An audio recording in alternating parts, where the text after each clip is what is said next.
Black Marionette, doing business as Bargain Counter Argument, and it's time for another Flip Through Friday. And this time I am doing another story with additional elements, kind of like Griffin and Sabine stories that I did a few months ago. This is, I think, kind of coming in around a couple of years after Griffin and Sabine, and there are also elements of like Water for Chocolate, the novel by Laura Esquivel, which was published in 1989, involved. You'll see what I mean in a moment. So this is The Secrets of Pistoulet, an enchanted fable of food, magic, and love. And as you can see, hopefully, you have a window and a woman looking through it. But this is just the slipcase for the book. And you see the full photo. She's not actually looking through the window because she's outdoors.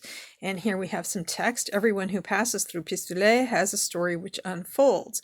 All who spend time there leave with their hearts and minds transformed. Some never leave. And that's actually the back, and then this is the front. And you have some beautiful sunflowers. So I think this probably takes place in the summer, but who knows? So let's open the book and see what we have. Okay, we have this sort of transparent layer that seems to be detaching from the binding a little bit. There will be more of these kinds of transparent layers in the book. It's really pretty. I really like it. It has a nice textural element, and I do love my textural elements. And oh, that is kind of tricky. It's sort of, I think, somehow it got glued in a weird spot. So anyway, so here's the title page. And here's copyright information. It's kind of hard to read, but it was published, like I said, in 1996. And then you have some photographs. There's no real sense of time other than my guessing that based on the sunflowers, it's in late summer. Nothing is dated. The photos look like they were maybe taken anywhere from the 30s and 40s or even 50s. Here we have a typewritten letter from Hotel Splendide in Madras. And it is about Monsieur Simon, who is sending a guest, a woman who is recovering from heartbreak. He's sending her to Pistoulet. And here we go. And now that's kind of like a preface almost. And then we have these lovely illustrations explaining that Pistoulet is a village in the south of France, southwestern France specifically, and it kind of seems to exist in a sort of fable realm, but look at those beautiful illustrations. And it's where people go to heal, and sometimes they stay. And we have a lot of peaches. Again, this has been putting me in mind of summer. And even some eggplants and artichokes and tomatoes and more sunflowers. Is this the same illustration from the cover? Yeah, just slightly cropped differently. So she's coming to recover from heartbreak, and they start with this magical recipe for a soup called potage of dabble, and it says, when you speak, be sure to speak the truth. And it's a soup, but there is like a special ingredient to it. That's why it makes me think of like Water for Chocolate. But like Water for Chocolate included, I think, more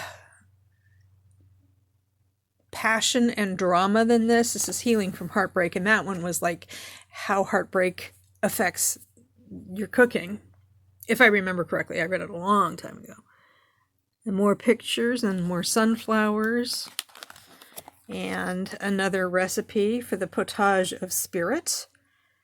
Let the sun rise in your heart and set in your mind. And it kind of has this narrative recipe. You go to the farmer's market and buy only from smiling gypsy women. Okay, sorry about that old school way of referring to the Romani. They're easily, and so on. So, I mean, it's period typical if they were supposed to be writing this in the in like the 30s and published it, within the realm of the story that's written in the 30s. So, and nothing they say about the Romani or anyone else is mean-spirited. It's just they're using language we don't really use now. And they also didn't capitalize gypsy, so yeah. And then we have more illustrations. The door knocker, magical door knocker. Strong is the hand that lifts the soul. This is the potage of strength.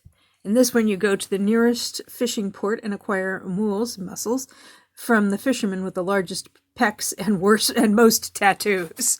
Okay, I think I know some people whose dating policy is to find the fisherman with the largest pecs and most tattoos. Okay, and more bowls for the pottage and a ladle, and flowers and so on.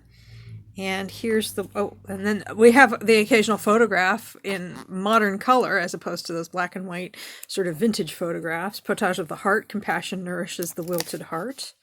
And you're going back to the farmer's market again. And you're finding the most robust farmer with the rosiest complexion. Again, that would be a great dating profile for some people to click on. Or what is it, you swipe right? And then you have this kind of more whimsical, and you have another one of these transparent overlays. So, a hot air balloon with a dog. I jostled the camera there. So you're going on a hot air balloon. There's the cover from, there's the photo from the cover.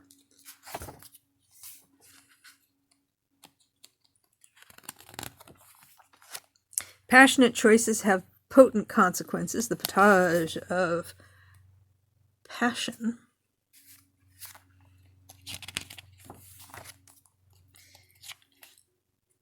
Romance is ensuing. And here we have some tarot cards. So you have the Hierophant, the Tower, the Empress. I'm wondering if these are photographs of people who helped with the book or their friends or family.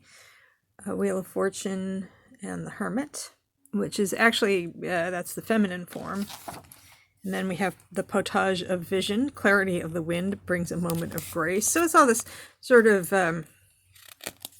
magical realism in cooking. And here we have another one of those overlays. It's really neat. I might want to incorporate this into a journal or my reading journal or something. This would be fun. And I have a letter that's not in a little envelope. Other than the preface letter, the little envelopes are all recipe cards. Which, I mean, you could follow the recipes to a degree, but they do, like I said, they do include these magical elements. And here is a tourte. A silk pouch with a note attached. Okay, I said they're all recipes, but not necessarily. Ooh, that's beautiful. The saffron and crocus. We found this in Pistoulet many years ago. We believe it belongs to you. What's inside? What's inside? Oh, and a rusty old key and a map.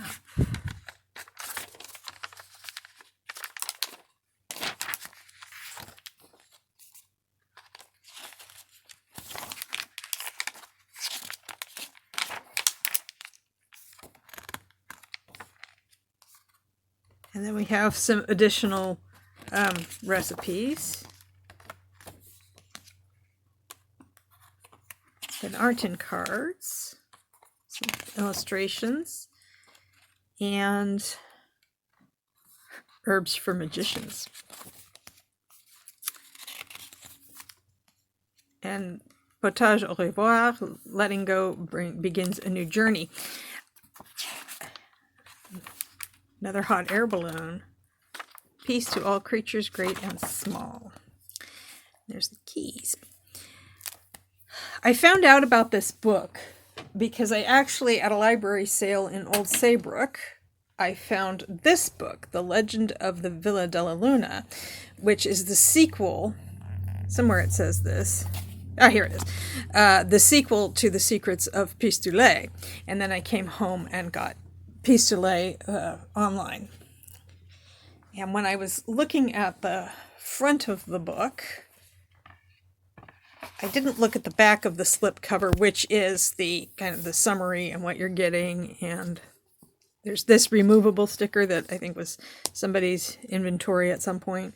So I will take a look at The Legend of the Villa della Luna next week. So if you want to make sure you see that, you can subscribe. If you enjoyed this video, which I appreciate your watching, please like and comment, or not. I'm not the boss of you, and I hope you have a good day or night.